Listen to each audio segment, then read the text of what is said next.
ونستعينه ونستغفره ونؤمن به ونتوكل عليه ونعوذ بالله من شرور أنفسنا ومن سيئات أعمالنا من يهده الله فلا مضل له ومن يضلله فلا هادي له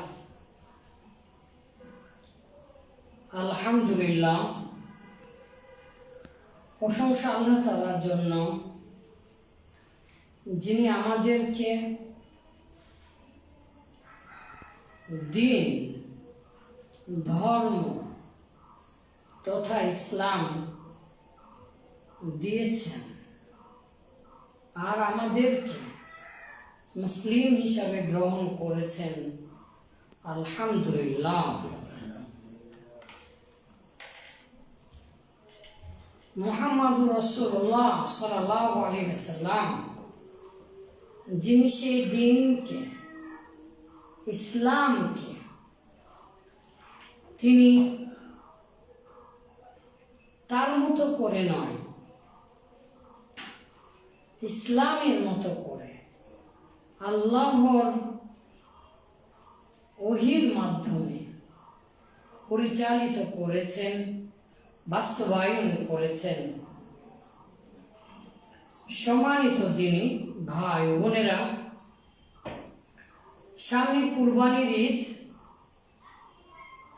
আপনারা নিশ্চয় জানেন কুরবানি সম্পর্কে। ফাসাল্লি লিরাব্বিকা ওয়ানহার, নিশ্চয় আল্লাহ তাআলা আদেশ করেছেন ফাসাল্লি, সালাত আদায় করো, লিরাব্বিকা, আপনার প্রভুর জন্য একনিষ্ঠভাবে, মুখলিসিনা লাহুদ্দিন, সকল কিছুই শুধুমাত্র আল্লাহ তাআলার জন্যই করতে হবে। ওয়ানহার, এবং নাহার করো, কুরবানি করো। কুরবানি অনেক গুরুত্বপূর্ণ সুন্নাত।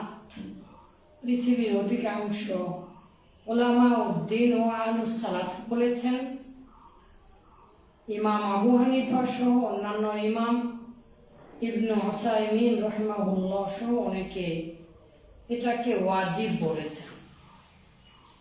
এই কুরবানির বিধিবিধান সম্পর্কে আমরা কম বেশি জানবো ইনশাআল্লাহ।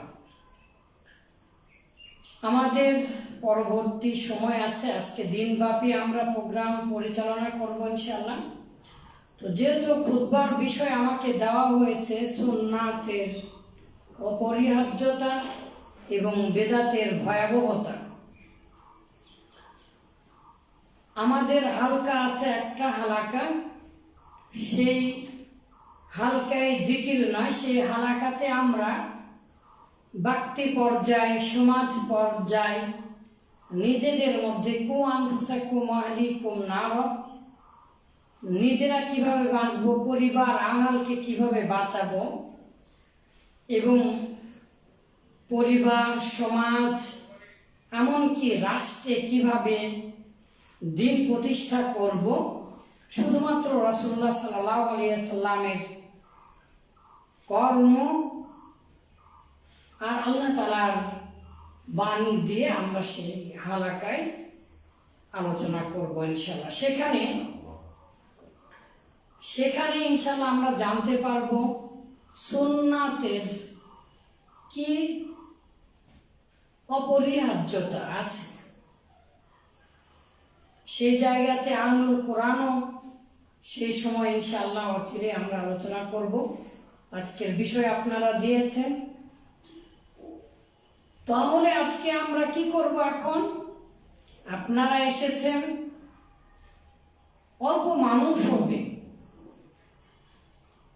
হক বা নাজাত প্রাপ্ত দল, এমনকি এই আদম সন্তানদের মধ্য থেকে বেশিরভাগ মানুষ কিন্তু জান্নাতে যেতে পারবে না। সুতরাং সত্যের আলো চতুর্দিকে ছড়িয়ে পড়বে, আর এই সত্যটাকে মানুষেরা গ্রহণ করবে কিভাবে?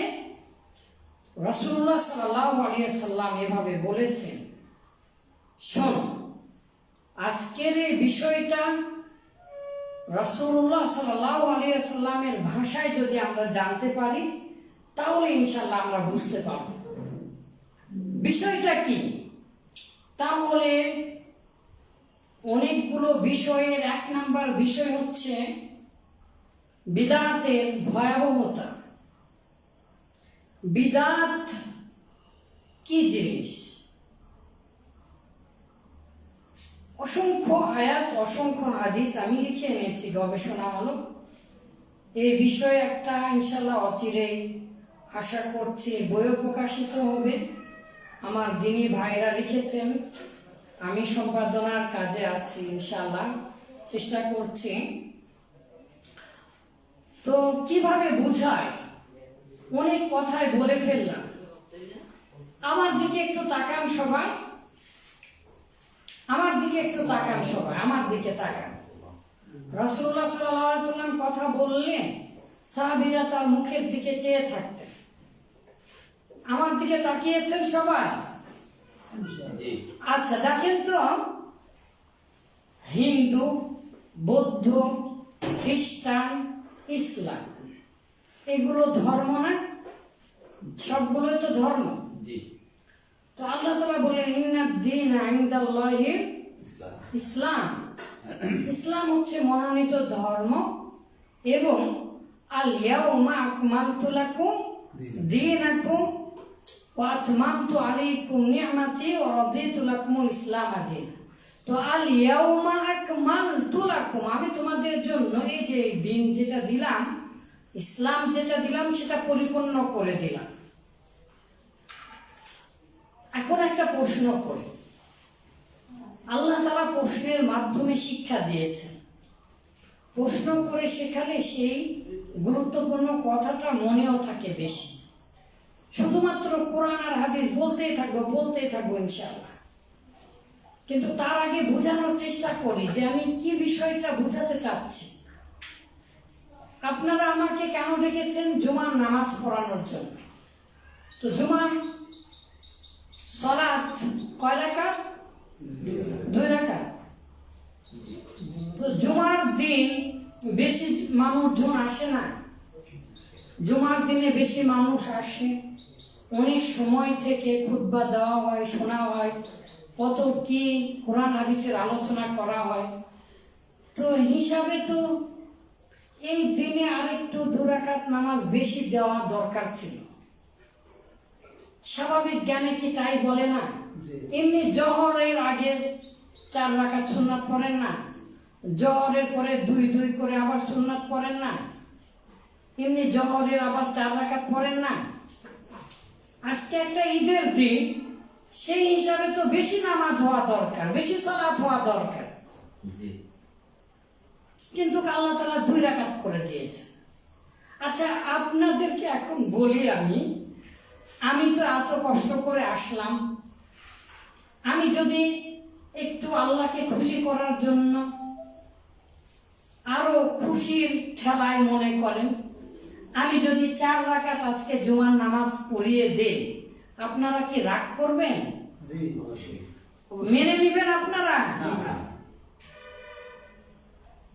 এটা যদি কেউ বুঝে তাহলে সে বিদআত বুঝবে।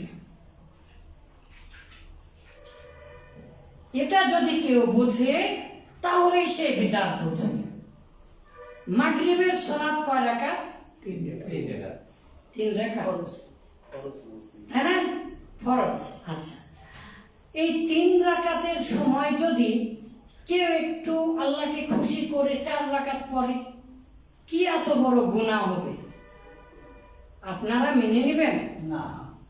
এই বাংলার জমিনে যত আলিম উলামারা, বেদাতি আলিম উলামারা আছে, সবাই একই যুক্তি দেয় যে আমি আল্লাহকে খুশি করার জন্য বেশি করে ইবাদত করলে সমস্যা কি? এই একটা যুক্তি সবাই দেয় না? জি জি। তো এই যে তাকে যে বলবেন যে আমি মাগরিবের নামাজ 3 তিরিকে 9 রাকাত পড়ব, আপনি যে এত আল্লাহওয়ালা মানুষ, ফরজ নামাজে আপনি 9 রাকাত পড়বেন, মেনে নিবে? সে নিজেও তো মানবে না। তার মানে বোঝা যাচ্ছে যেটা ইবাদত হবে, যেটা আল্লাহ তাআলা বলে দিয়েছেন, রাসূলুল্লাহ সাল্লাল্লাহু আলাইহি সাল্লাম বাস্তবায়ন করে দিয়েছেন, সেই বিষয়ে বাড়ানো যাবে না, কমানো যাবে না। এখন আসি, ধর্মের কথা কেন বললাম? ইহুদি, খ্রিস্টান, বৌদ্ধ, তাদের কথা কেন বললাম?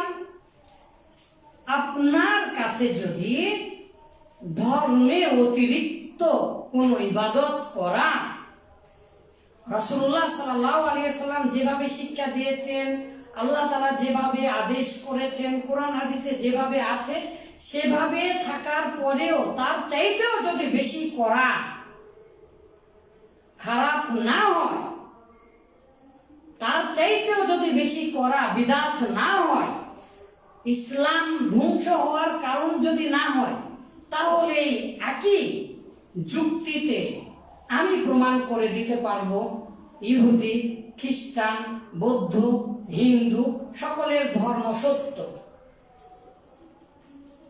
নাউজুবিল্লাহ। কেউ কি মেনে নেবেন? আপনারা কোন মুসলিম, এই বিশ্বের কোন মুসলিম মানবে এই কথা বললে? কিন্তু মানতে বাধ্য। কোরআন হাদিস বলবো, তার আগে বোঝার চেষ্টা করেন। বেদাত শুধু বেদাতই নয়, কোন ব্যক্তি যদি বেদাত করে তাহলে সে পৃথিবীর অন্য কোন ধর্মের সাথে ইসলাম ধর্মের আর কোন পার্থক্য করতে পারে না। ধম্মং শরণং গচ্ছামি বৌদ্ধরা করছে কেন? ভগবান সৃষ্টিকর্তা ঈশ্বরকে খুশি করছে। হর হর মহাদেব আর মা কালীর পূজা করছে কেন? যে রেগে গেলে পৃথিবী ধ্বংস হয়ে যায়, যে স্বামীর পায়ের উপরে পা, স্বামীর বুকের উপরে পা উঠিয়ে দিয়ে রেখেছে, এইরকম একটা সিচুয়েশনে তাকে পূজা করছে কেন? কেন খ্রিস্টানেরা 3 সৃষ্টিকর্তা মানে? কেন ইহুদিরা জেরুজালেমে যা নামাজ পড়লে, ওয়াইলিং দেওয়ালে মাথা ঠোকালে আমরা অখুশি হই? তারাও তো বিধাতা, সৃষ্টিকর্তা ভগবান আল্লাহ তাআলা সন্তুষ্টি অর্জনের জন্যই করে। তারাও কান্না করে। ঘড়ি বাসরে পৃথিবীর মধ্যে সবচাইতে আনন্দমুখর একটি উৎসব হিন্দুদের। সেই হরি বাসরের কাহিনী শুনে হাজার হাজার হিন্দু আমাদের এই বাংলাদেশে কান্না করে। তাহলে তারা কি অপরাধ করলো? তাদেরটা হবে না কেন? ওই বাংলার মুসলিম জনতা শুধু নয়, বেদাতি আলিম ওলামারা এর উত্তর দিয়ে যাবেন। তাদেরটা আপনি মেনে নিতে পারছেন না, আর আপনার ধর্মে আপনি যা খুশি করবেন সেটা মেনে নিবেন। কখনো কেউ যদি বেদাত করে, ইসলাম ধর্মে বেদাত করা মানে সে অন্য ধর্ম আর ইসলাম ধর্মের মধ্যে কোনো পার্থক্য থাকলো না। অন্য ধর্মে যা খুশি তাই করতে পারে, ইসলাম ধর্মেও আপনি যা খুশি তাই করতে পারবেন, তাহলে বেদাত। এই জন্য রাসূলুল্লাহ সাল্লাল্লাহু আলাইহি সাল্লাম এই জুমার দিন এই যে আমার দিকে তাকান, এই খুতবার সময় বেশিরভাগ দিনও খুতবাতুল হাজা, এই খুতবাটা পড়তে কোট করেছে। এবারে তাহলে শোনেন, আপনি যেমন কোনো ভালো, আমি আল্লাহর জন্য কেঁদে 4 রাকাত জুমার নামাজ পড়াবো, আমি আল্লাহর জন্য কেঁদে 9 রাকাত মাগরিবের ফরজ পড়াবো, আপনি মেনে নেবেন না। ঠিক একই যুক্তিতে অন্য ইবাদতে কেন তাহলে আপনি বাড়াবাড়ি করছেন? ইসলাম কি কারো পৈতৃক সম্পত্তি? না। ইসলামটা আমরা কিভাবে পেয়েছি? ওহীর মাধ্যমে পেয়েছি। ওহীটা দিয়েছে কে? আল্লাহ তাআলা দিয়েছেন। কার মাধ্যমে? জিবরাইলের মাধ্যমে। কার উপরে নাযিল হয়েছে? মুহাম্মদুর রাসূলুল্লাহ সাল্লাল্লাহু আলাইহি সাল্লাম। তাহলে মুহাম্মদুর রাসূলুল্লাহ সাল্লাল্লাহু আলাইহি সাল্লাম ইসলামকে রক্ষা করার জন্য আল্লাহ তাআলার আদেশে এই কথা বলছেন। শোনো, মা ফাররাতনা ফিল কিতাবি মিন শাইইন।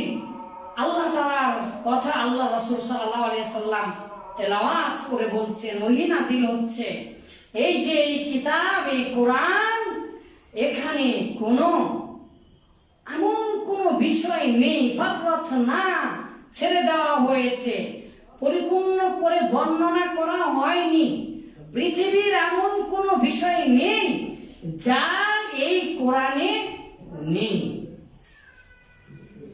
এই মর্মে আবার অসংখ্য আয়াত আছে।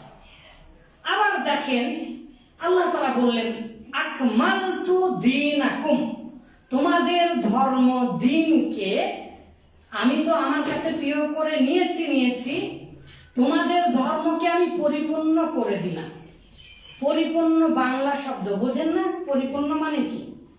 সেখান থেকে যদি আপনি বাড়ান তাহলে উপচে পড়ে যাবে। আপনি মনে করেন গ্লাসে শরবত দিয়েছেন, সেই শরবতটাকে যদি আপনি আরো বেশি দেন তাহলে উপচে পড়ে যাবে না? আবার যদি কমান তাহলে পরিপূর্ণ হবে না। বেশি দিলেও ওটা পরিপূর্ণ বলবে না, আবার কম দিলেও পরিপূর্ণ বলবে না। তো আল্লাহ তাআলা দ্বীনকে, ধর্মকে, ইসলামকে পরিপূর্ণ করে দিলেন। এখন এই আল্লাহ তাআলার বিধানকে যদি আপনি বাড়ান অথবা কমান, তাহলে কি আল্লাহর বিধান আর ঠিক থাকবে?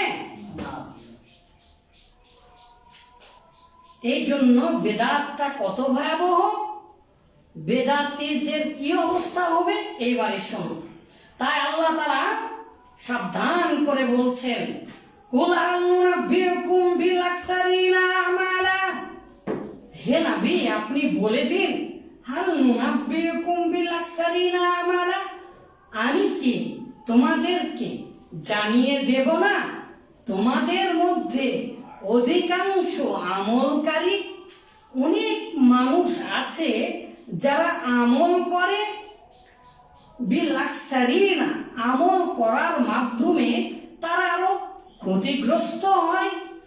এই যে সালাতটা বেদাত করতে হবে না, অমনোযোগের সাথে যদি করেন তাহলে জাহান্নামে যাবে। যেমন তেমন জাহান্নাম না, ফাওয়াইলুল লিল মুসাল্লিন, ওয়াইল নামক জাহান্নাম। ওয়াইল হচ্ছে একটা গর্ত। পৃথিবীর অধিকাংশ তাফসীর কারকগণেরা সেটাই বলেছেন, জাহান্নামের একটা গর্ত। আপনাদের এই নিচু এলাকা, সবচাইতে বেশি নদী আছে আপনাদের এই অঞ্চলে, বরিশাল বিভাগে। তো নদীর মধ্যে যখন নিচু কোনো জায়গা থাকে, দও বলেন বা গর্ত বলেন, ডিপ বলেন, গভীরতা বলেন, সেখানে বেশি মাছ অনেক কিছু থাকে না?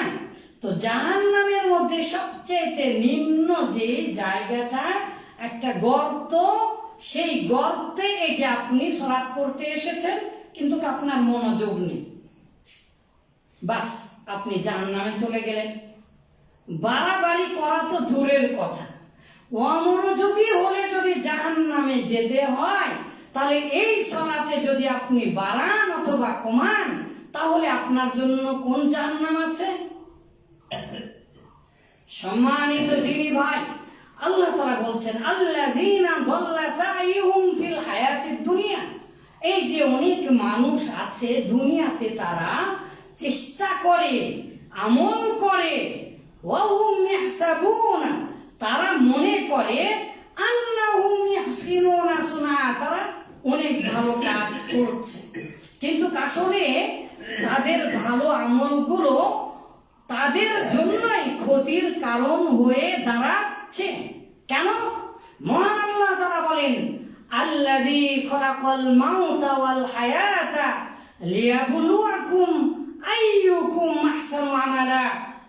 আইয়ুকুম লিয়াবলুয়াকুম আমি তোমাদেরকে তো এই জন্য সৃষ্টি করেছি, তোমাদেরকে আমি জীবন দিয়েছি, মৃত্যু দেব। আগে আমি মৃত্যুকে সৃষ্টি করেছি, তারপরে জীবনকে সৃষ্টি করেছি।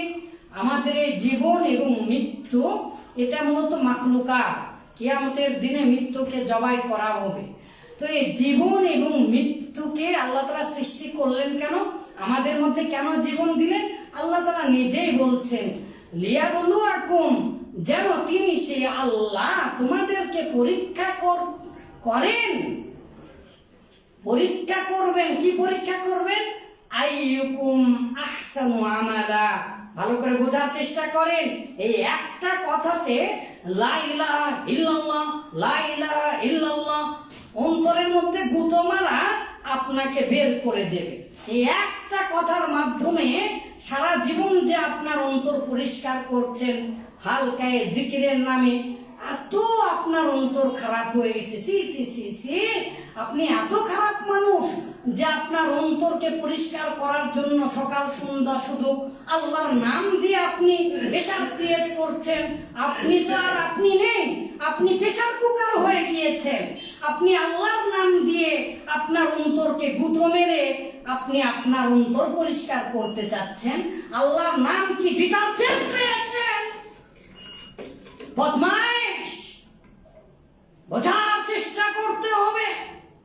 দ্বীন ইসলাম, ইসলামে যেভাবে আছে সেভাবে মানতে হবে। আল্লাহ তাআলা নিজে বললেন, তোমরা জিকির করো সংগোপনে, তোমরা এমন ভাবে জিকির করো না যে আল্লাহ তাআলা শুনতে পান না, এরকম না। তার মানে জোরে চিৎকার করে জিকির করলে আল্লাহকে কি করা হয়? অপমান করা হয়। সেই জিকিরে কে আপনি শুধু চিৎকার করে জিকির করছেন না, তার আবার আপনাকে তো নোবেল প্রাইজ দেওয়া দরকার। আপনি আলবার্ট আইনস্টাইন, অথবা আপনি তো হয়ে গেছেন নিউটন। আপনি মাধ্যাকর্ষণ শক্তি আবিষ্কার করে ফেলেছেন, লোৎফায়ে কলবায়ে ফলবায়ে, তারপরে টেনে টেনে এনে লা ইলাহা ইল্লাল্লাহ বলে গুঁতো মেরছেন। গুঁতো মারা বোঝেন না? এই যে গরু জবাই করবেন, শিং থাকলে গুঁতো দেয় না? আপনি গুঁতো মারছেন আপনার অন্তরের মধ্যে। Hints is enough for why. সব সময় কি নাম ধরে বলতে হবে? বেদাত করা যাবে না, নেবা, কোনো আপোষ নেই বেদাতের সাথে। বেদাত করলে ইসলাম আর থাকে না। সরাসরি রাসূলুল্লাহ সাল্লাল্লাহু আলাইহি ওয়াসাল্লামের কথা একটু পরে আসতেছে। এরপরে আল্লাহ তাআলা রাসূল তাই বলছেন, শোনো, প্রত্যেক জুমাতে উঠে তিনি বলছেন, ফাইন্না খায়রাল হাদিসি কিতাবুল্লাহ। শোনো, সবচেয়ে ভালো কথা কি? আল্লাহ তাআলার কিতাব, আল্লাহ তাআলার কথা, কালামুল্লাহ, কোরআন, রাসূলুল্লাহ সাল্লাল্লাহু আলাইহি ওয়াসাল্লামের হাদিস। ওয়া খায়রাল হাদি হাদিয়ু মুহাম্মাদিন সাল্লাল্লাহু আলাইহি ওয়াসাল্লাম। আর সবচেয়ে উত্তম আদর্শ কি? শুধুমাত্র সুন্নাত নিয়ে অসংখ্য কথা হবে ইনশাআল্লাহ। আমরা হালাকায় আমরা দেখার চেষ্টা করব মুহাম্মদ সাল্লাল্লাহু আলাইহি ওয়াসাল্লাম যদি একটা ইসলামের কথা খালি এভাবে যুক্তি অথবা এভাবে নিজের মন গড়া এই যে জিকির আবিষ্কার করতো মহানবী সাল্লাল্লাহু আলাইহি ওয়াসাল্লাম, তাহলে আল্লাহ তাআলা তার গলা কেটে দিতেন। জানেন, মুহাম্মাদুর রাসূলুল্লাহ সাল্লাল্লাহু আলাইহি ওয়াসাল্লাম আল্লাহর পরেই যার স্থান, এই সৃষ্টিজীবের মধ্যে সর্বোচ্চ দ্বিতীয় সম্মানিত ব্যক্তি। প্রথম, আস্তাগফিরুল্লাহ, সৃষ্টিজীবের মধ্যে সর্বশ্রেষ্ঠ সম্মানিত ব্যক্তিকে মুহাম্মাদুর রাসূলুল্লাহ, আর সৃষ্টিকর্তার পরেই যার মর্যাদা, আল্লাহ তাআলার পরেই তার স্থান মুহাম্মাদুর রাসূলুল্লাহ সাল্লাল্লাহু আলাইহি ওয়াসাল্লাম। তিনি যদি কোনো কথা তার এভাবে যুক্তি দিয়ে, যেভাবে মনে করেন আমরা জিকির বানিয়েছি সেভাবে যদি যুক্তি দিয়ে বানাতেন, তাহলে আল্লাহ তাআলা কি বলেছেন? তার গলা ডান হাত দিয়ে ধরে হুলকুমটা কেটে নিত। হুলকুম কেটে নিলে আর কথা বলতে পারে না, মারা তো যাবে। সম্মানিত দিনী ভাই, তাই রাসূলুল্লাহ সাল্লাল্লাহু আলাইহি ওয়াসাল্লাম বলছেন, খয়রুল হাদিউ, আর উত্তম আদর্শ হচ্ছে হাদিউ মুহাম্মাদিন সাল্লাল্লাহু আলাইহি ওয়াসাল্লাম, মুহাম্মদ সাল্লাল্লাহু আলাইহি ওয়াসাল্লামের। আর পৃথিবীর মধ্যে সবচেয়ে খারাপ কাজ কি? ওয়াশাররুল উমুরি, সবচেয়ে খারাপ কাজ হচ্ছে মুহদাসাতুহা, সবচেয়ে খারাপ কাজ হচ্ছে ইসলামের নাম দিয়ে নতুন করে কিছু ইবাদত বাড়ানো। আমি মুহাম্মদ রাসূলুল্লাহ সাল্লাল্লাহু আলাইহি ওয়াসাল্লাম, আমি যা করিনি, যা বলিনি, যা করতে নিষেধ করেছি, সেগুলো থেকে তোমরা আমার কথা না মেনে তোমাদের ইচ্ছা মতো তোমরা একটা ইবাদত বানিয়ে নিলে।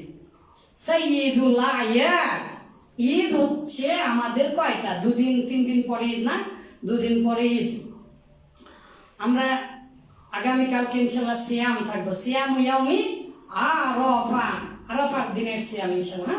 এবং সারাটা দিন আমরা ইবাদত করার চেষ্টা করব। বিশেষ করে আল্লাহ তাআলার কাছে চাইবো আসরের পর থেকে মাগরিব পর্যন্ত। ওকুফে আরাফার দিনে, ওকুফে আরাফায় চাইতে হয় সারাটা দিনই মূলত। আচ্ছা, যাই হোক, মুহাম্মদ রাসূলুল্লাহ সাল্লাল্লাহু আলাইহি ওয়াসাল্লাম বললেন যে সবচাইতে নিকৃষ্ট কাজ হচ্ছে কি? বিদআত করা।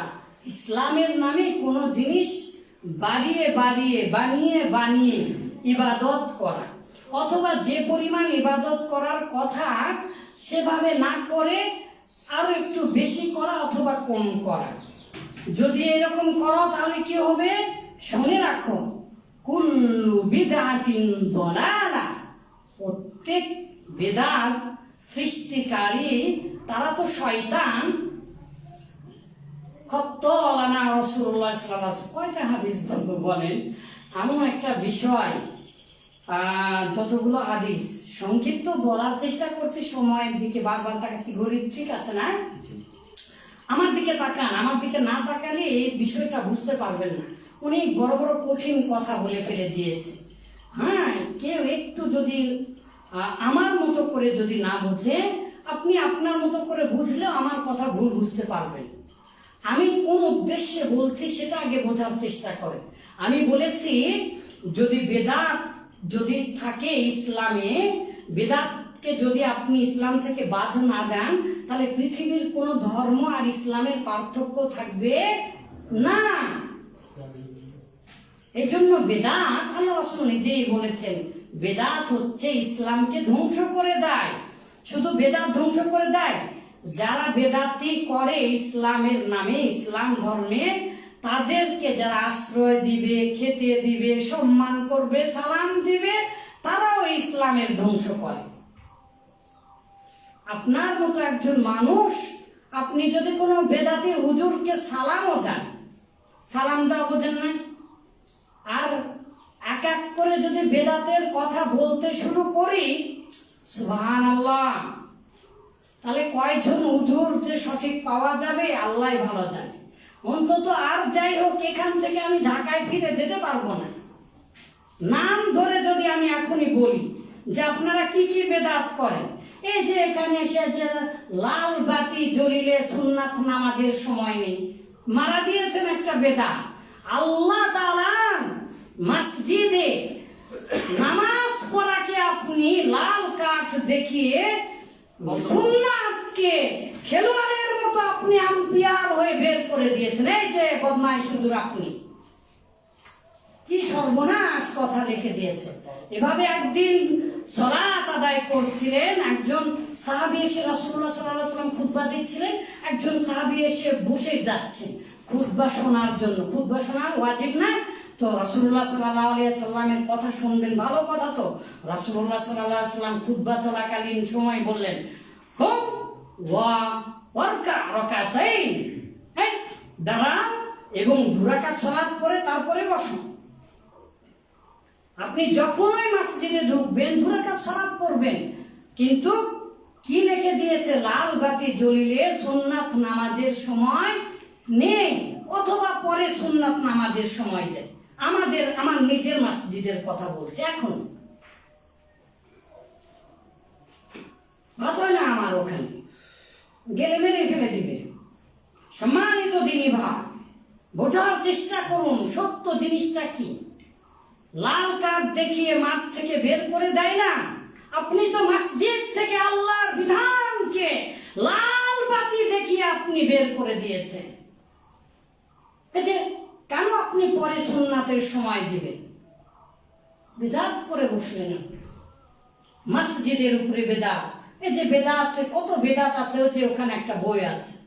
উঠতে বসতে খেতে, সন্তান পেটে আসার আগের থেকে বেদাত, আবার মারা যাওয়ার সর্বশেষ পরে চলে আসবে, মানুষকে কবরস্থ করার পরে চলে আসবে, তখনও গোলাপ জল ছিটায়।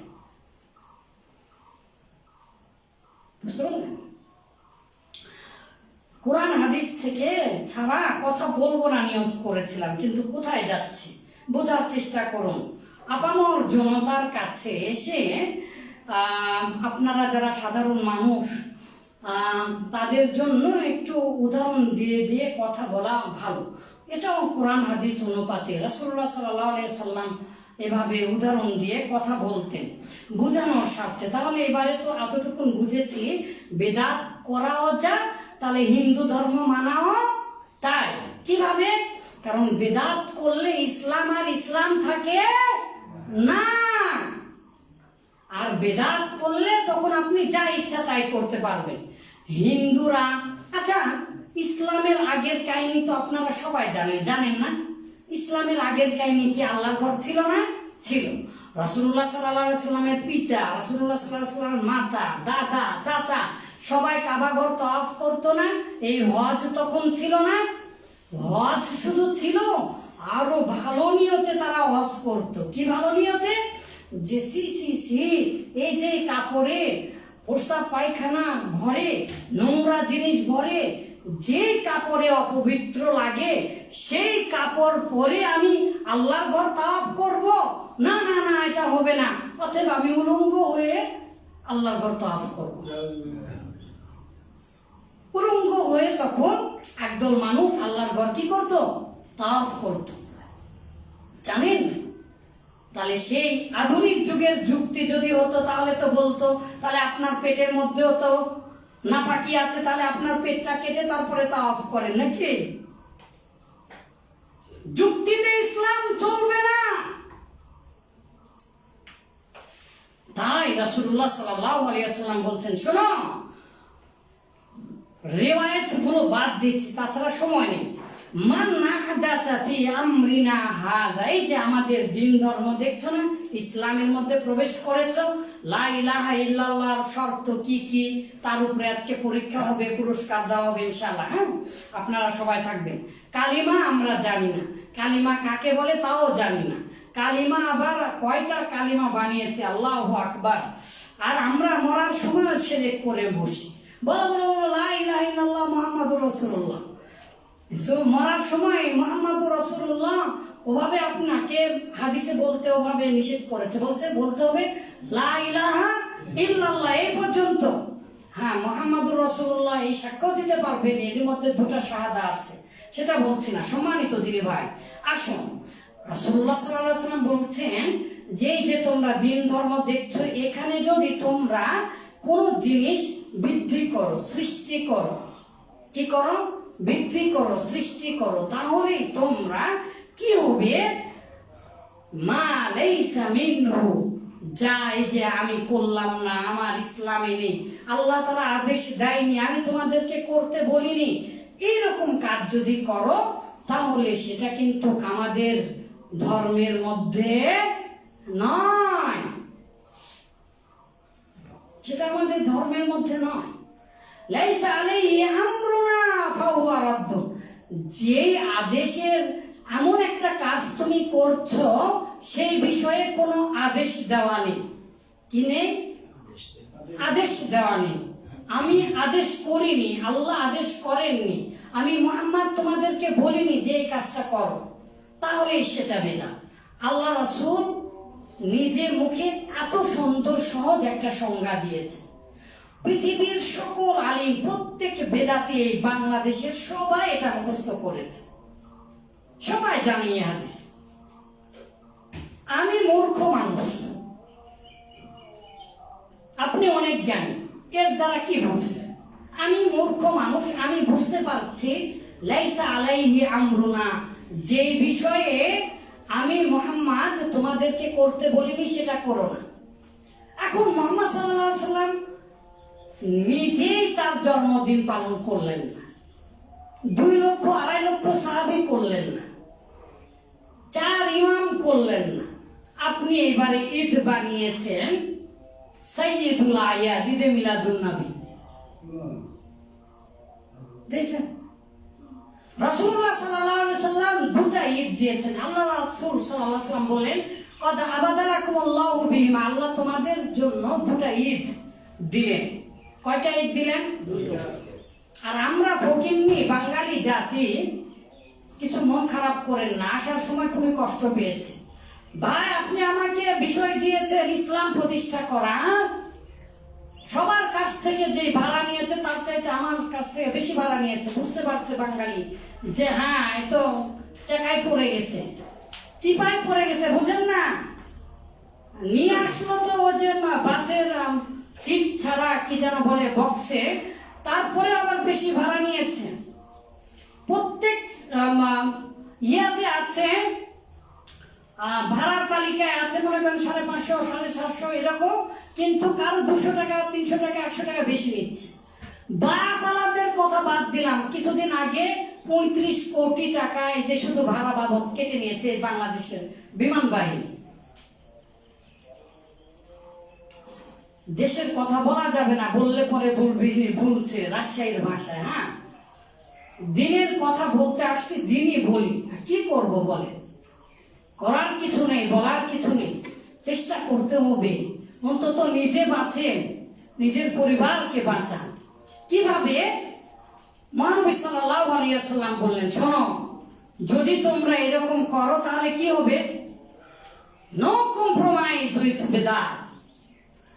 বেদাত যদি করো তাহলে তুমি তো ইসলাম ধ্বংস করছো। এজন্য কুল্লু বিদআতিন দালালা ওয়া ফি রিওয়ায়াতিন ফি তিরমিজি ওয়া কুল্লু দালালাতিন ফিন নার। প্রত্যেক বিদআতকারী জাহান্নামে থাকবে। কোথায় থাকবে? জাহান্নামে। রাসূলুল্লাহ সাল্লাল্লাহু আলাইহি সাল্লামের বাবা, মা, দাদা সবাই তাদের যে ঈমান ছিল জানেন, আমাদের এই যে বরিশালের জমিনে এমন মানুষ আমি চিনি যাদের সেবা যত্ন করেছি, গাও টিপা দিয়েছি, তাদের কথা বলছি। আবু জেহেল অথবা সাইবা, তাদের যে ঈমান ছিল আল্লাহ বিষয়ে, এই ঈমানটুকুও নেই অনেকের মধ্যে। তারা জানতো যে আমি এই হবল হজ্জালা এদের পূজা করছি, এরা মূলত আল্লাহ নয়, এরা মূলত ভগবান নয়, এরা আল্লাহ তাআলার কাছে আমার কথা সুপারিশ করবে।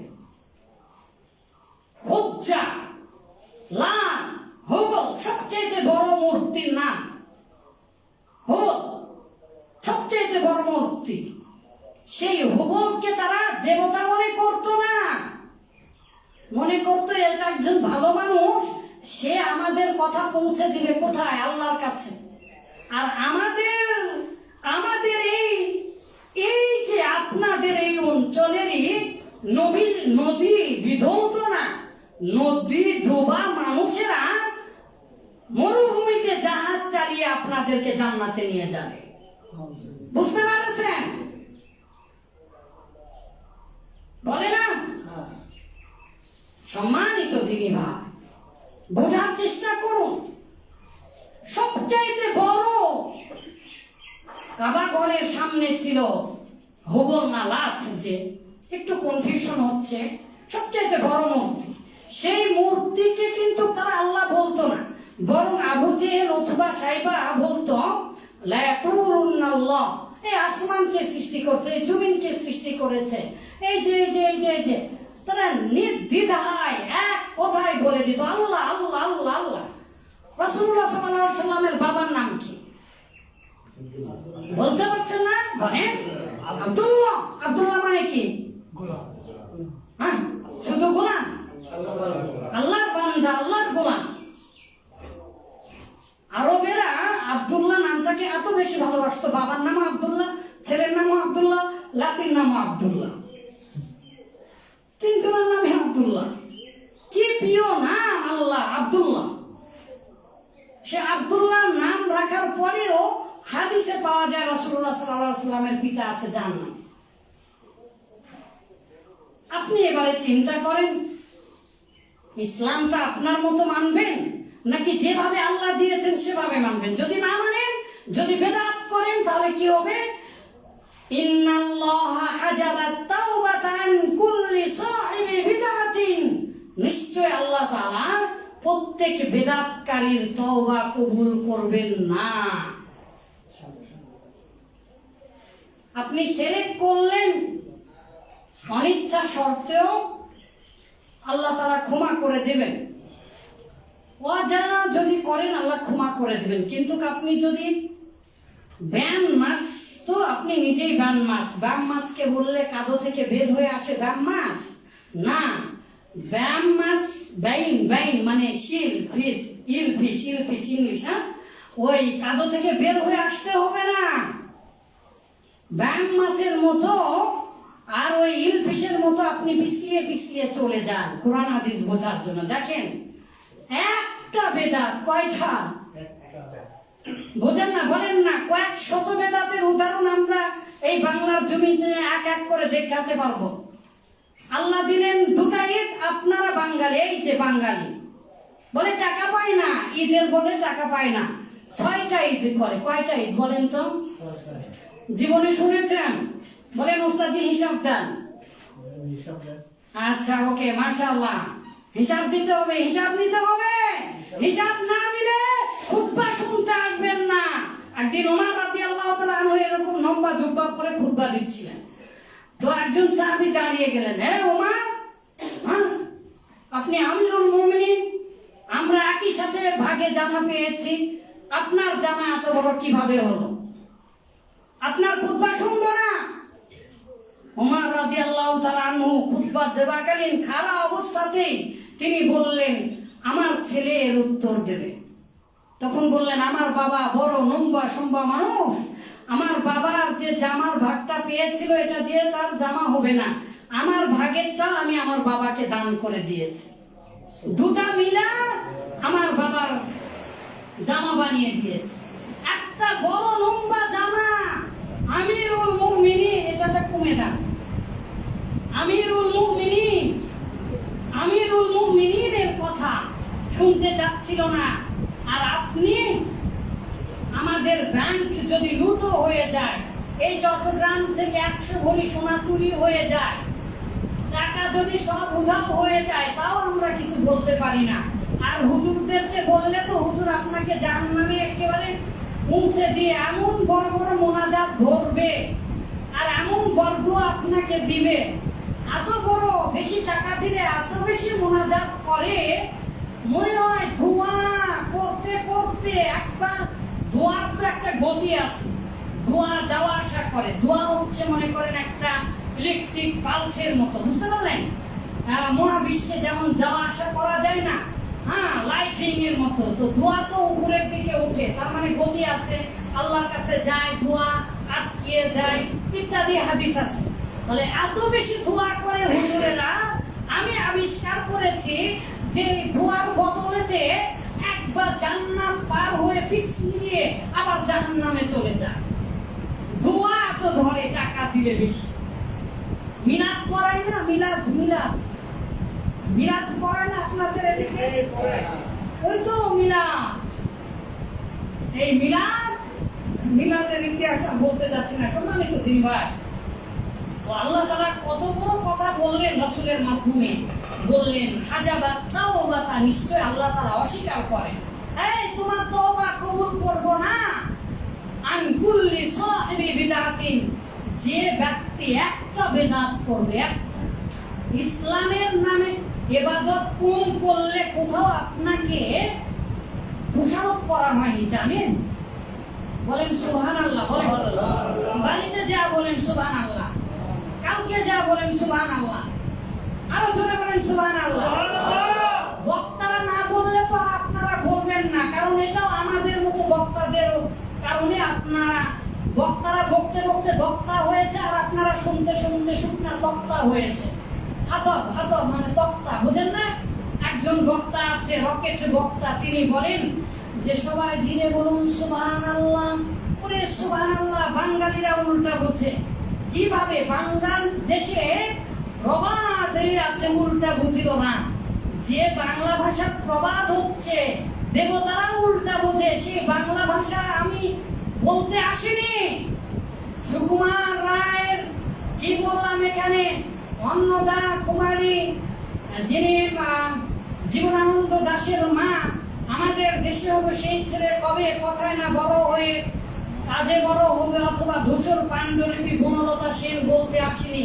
কোরআন হাদিস বোঝার চেষ্টা করুন।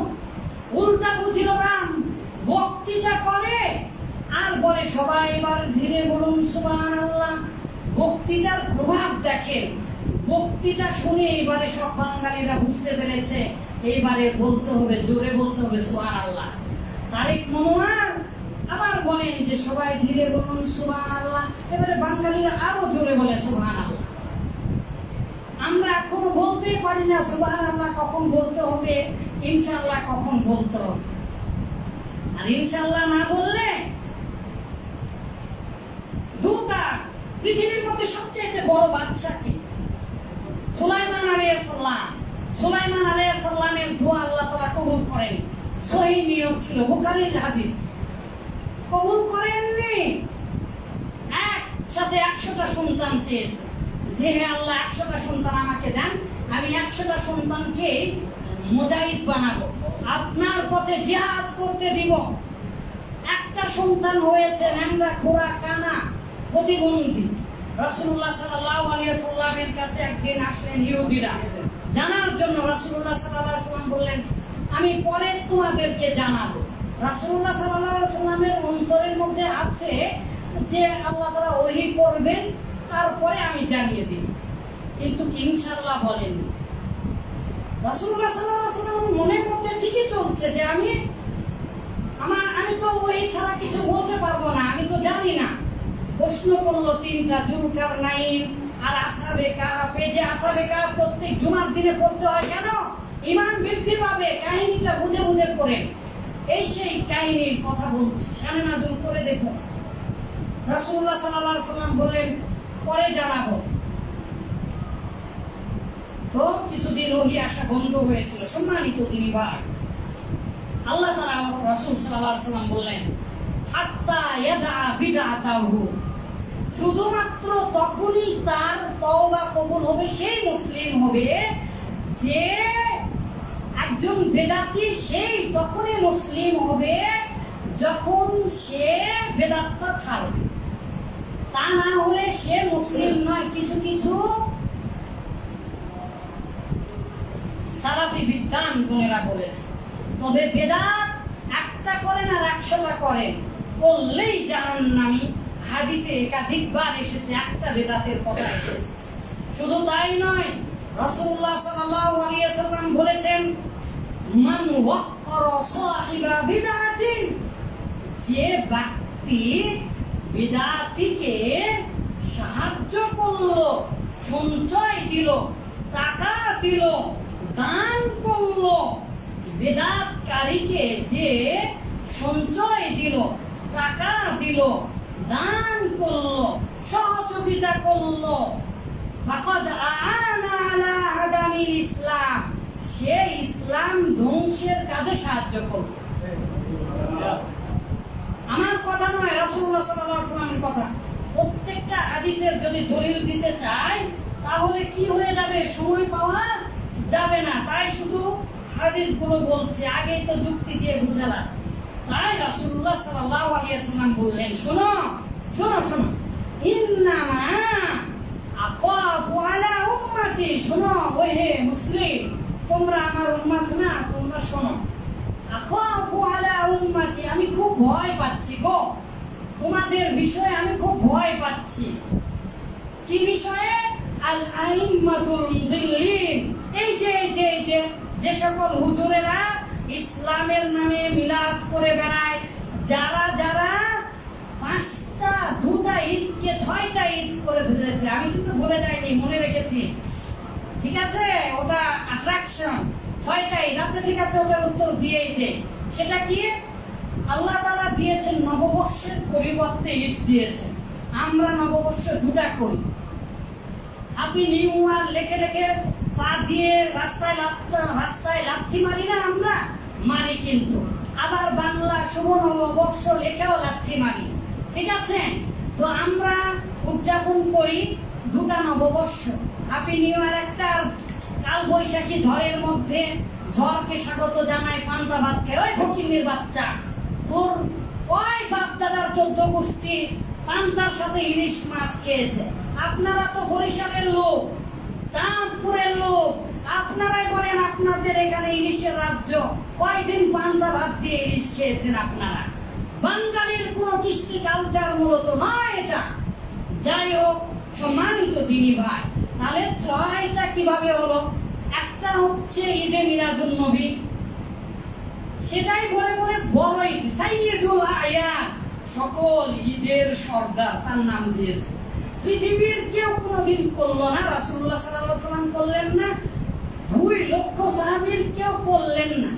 এ বাবা, তুমি যদি করো ঈদে মিলাদুন নবী, ওটাও যদি একটা ঈদ বানাও, তাহলে তো তোমার উচিত হবে 15 দিন তোমাকে উদযাপন করা। কারণ রাসূলুল্লাহ সাল্লাল্লাহু আলাইহি ওয়াসাল্লাম কোন দিনে হয়েছেন সেই দিনটা হাদিস দ্বারা মানে একেবারে পৃথিবীর সবাই একমত যে সোমবারে, কিন্তু কত তারিখে হয়েছে এটা কেউ একমত না। সম্মানিত দিনী ভাই, তাহলে 2টা নববর্ষ, আরেকটা 2টা ঈদ, আরেকটা হচ্ছে ঈদে মিলাদুন নবী 5। আরে বাঙালি জাতি, বাঙালি জাতির বড় হাতিয়ার উৎসব সভা। ধর্ম যার যার উৎসব সবার বলে না, ওই ধর্ম যার যার উৎসব সভা, ঠিক আছে? অনেক মুসলিমেরা তো যায় হিন্দুদের মেলাতে। হিন্দু ভাইদেরকে আমি আহসান হাবিব দাওয়াত দিচ্ছি আমার বাড়িতে ঈদের দিনে খাবার জন্য। কয়জন হিন্দু ভাই আসে আমার সাথে বসে? এই পৃথিবীর সবচেয়ে বেশি আমিষ জাতীয় খাবার, সবচেয়ে বেশি শক্তি আছে, সেটা হচ্ছে উটের মাংস আর গরুর মাংসতে। গরুর মাংস দিয়ে আপনাকে আমি দাওয়াত দিলাম। আপনি চাইলে খাসির মাংস খেতে পারবেন, তারপরেও আসেন দেখি ঈদের দিনে। সম্মানিত দিনী ভাই, চাটুকারিতার চাটু কথা নয়। আমাদের দেশে হবে সেই ছেলে কবে, কথাই না বড় হয়ে কাজে বড় হবে। কুসুম কুমারী দাস জীবনানন্দ দাশের মার কবিতা নয়, কাজী নজরুল ইসলাম তাই বলেছে, কথায় যে পাকা নয় কাজে সে ঠন ঠন, কথায় যে পাকা হয় কাজেও সে টন টন। কথা যদি কারো না থাকে, কথা ও কাজের মিল না থাকলে তার ঈমান থাকে না। এই যে বেদাতীদের সবচেয়ে বড় বৈশিষ্ট্য, সে যা বলবে সে তা করবে না। সম্মানিত দিনী ভাই, রাসূলুল্লাহ সাল্লাল্লাহু আলাইহি ওয়াসাল্লাম বললেন, আমি সবচেয়ে ওদেরকে বেশি ভয় পাচ্ছি। ওগো, তোমরা শুনে রাখো, ওই যে হুজুর যারা ইসলামের নামে দলিল কোরআন হাদিস ছাড়া শুধু কথা বলে, যুক্তি দেখায়, তাদেরকে বলছি, তাদেরকে ভয় পাচ্ছি। কারণ তারাই বানিয়েছে এগুলো ঈদে মিলাদুন নবী। আমাদের বাংলাদেশের ডক্টর মোহাম্মদ শহীদুল্লাহ, তিনি বাংলা পঞ্জিকা সংশোধন করেছিলেন, আকবরের ওই পঞ্জিকাটা। ওই পঞ্জিকা ডক্টর মোহাম্মদ শহীদুল্লাহ কেন সংশোধন করেছে? ওই সংশোধনটা এখনো মেনে নেয়নি এই বাঙালি। আমরা বাঙালি, একই রক্ত প্রবাহিত, আমাদের ডিএনএ এক।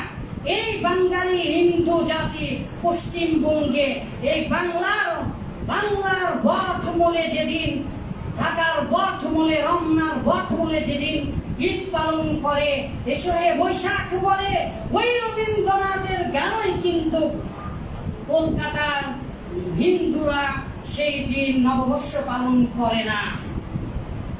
6টা ঈদ পালন করছেন। ঈদ, সম্মানিত দিনী ভাই, শুধু কি তাই? রাসূলুল্লাহ সাল্লাল্লাহু আলাইহি ওয়াসাল্লাম আরো বললেন, শুনো, আমি না দাজ্জালের চাইতে 3 মিনিট সময় আছে, সবাই আমার দিকে তাকান। কত হাদিস আছে বলা সম্ভব না। দাজ্জালের ফিতনার চাইতে পৃথিবীতে কোনো বড় ফিতনা হতে পারে না। দাজ্জাল আপনার ঈমান অনায়াসে কেড়ে নেবে। আল্লাহ তাআলা এত পাওয়ার তাকে দিবে, জান্নাত জাহান্নাম যা খুশি তাই। তাকে দেখে আপনি ঈমান হারিয়ে ফেলবেন। এইরকম দাজ্জালের ফিতনা থেকে রাসূলুল্লাহ সাল্লাল্লাহু আলাইহি ওয়াসাল্লাম নিজে এই সালাতের পরে দোয়া করেছেন, আল্লাহুম্মা ইন্নী আউযু বিকা মিন ফিতনাতিল মাসিহিদ দাজ্জাল। রাসূলুল্লাহ সাল্লাল্লাহু আলাইহি ওয়াসাল্লাম নিজে দোয়া করেছেন। তাহলে কত বড় ফিতনা! সেই রাসূল সাল্লাল্লাহু আলাইহি ওয়াসাল্লাম বললেন, লাগাইরুদ দাজ্জাল আখাফু আলা উম্মতি। আহা, আমি আমার এই যে সরল মনা উম্মতের জন্য ভয় পাচ্ছি, দাজ্জালের চাইতেও বেশি ভয় পাচ্ছি গো। সাহাবীরা অবাক হয়ে বললেন, হে আল্লাহর রাসূল, দাজ্জালের চাইতেও আপনি বেশি ভয় পাচ্ছেন কাকে? তখন বলছে এই যে বেদাতি হুজুরদেরকে। তাই রাসূলুল্লাহ সাল্লাল্লাহু আলাইহি ওয়াসাল্লাম বললেন, মান আওয়া মুহদিতান লানাল্লাহু আলাইহি। যে ব্যক্তি বেদাতিকে আশ্রয় দিবে, দাওয়াত খাওয়াবে, বাড়িতে এনে হাত ধুয়ে ভালো জামা কাপড় পরিয়ে হাদিয়া দিয়ে, আমি পীর সাহেব ছিলাম তো তাই ভালো বুঝি, আসতে কি না আসতে আমি একটা হাদিয়া পেয়ে গিয়েছি, তো বললাম ভাই আমি তো পীর সাহেব ছিলাম, ভালোই বুঝেছি, যদিও বা আমি ঝোল খাওয়ার মতো করে জায়েজ করে নিব, আপনি দিয়েছেন অন্তর থেকে, তাই আমার জন্য হাদিয়া নেওয়া কি হয়ে যাবে, সুন্নাত হয়ে যাবে, নিলাম আমি। কিন্তু না, আসলে আপনাকে দিয়ে বলছি না, পীর সাহেবদের সবচেয়ে বড় কামাই কি? আমাদের এই অঞ্চলেরই পীর সাহেবের, জানেন ঢাকাতে কয়টা গার্মেন্টস আছে? খোঁজ নিয়ে দেখেন। সম্মানিত দিনী ভাই, আসুন বোঝার চেষ্টা করি। ইন্না লিল্লাহি ওয়া ইন্না ইলাইহি রাজিউন। আচ্ছা, আসুন বোঝার চেষ্টা করি। রাসূলুল্লাহ সাল্লাল্লাহু আলাইহি ওয়াসাল্লাম বললেন, লানাতুল্লাহ, পরে next, sit down there George, লানাতুল্লাহি আলাইহি, আল্লাহর অভিসম্পাত। তাই বলে শুধু ক্ষান্ত হলেন না, আরেক হাদিসে বললেন, লানাতুল্লাহি ওয়া রাসূলিহি ওয়াল মালাইকাতি ওয়ান নাসি আজমাইন। যে বেদাত করে, বেদাতিকে যে সাহায্য করে, বেদাতির প্রতিষ্ঠানে, বেদাতির মাদ্রাসায় বেদাতিকে যে ভালোবাসে, আর সে শুধু আল্লাহর অভিসম্পাত, আল্লাহ তাকে অভিসম্পাত করেন তা না, পৃথিবীর সমস্ত ফেরেশতা, লক্ষ লক্ষ কোটি কোটি ফেরেশতারা তার জন্য অভিসম্পাত করে, পৃথিবীর সকল মানুষ তার জন্য অভিসম্পাত করে। কারণ একটাই, বেদাত করলে ইসলামটা আর ঠিক থাকবে না। তাই রাসূলুল্লাহ সাল্লাল্লাহু আলাইহি ওয়াসাল্লাম বললেন, শোনো, রাসূলুল্লাহ সাল্লাল্লাহু আলাইহি ওয়াসাল্লামের কথার মূল নির্যাস বলেছে।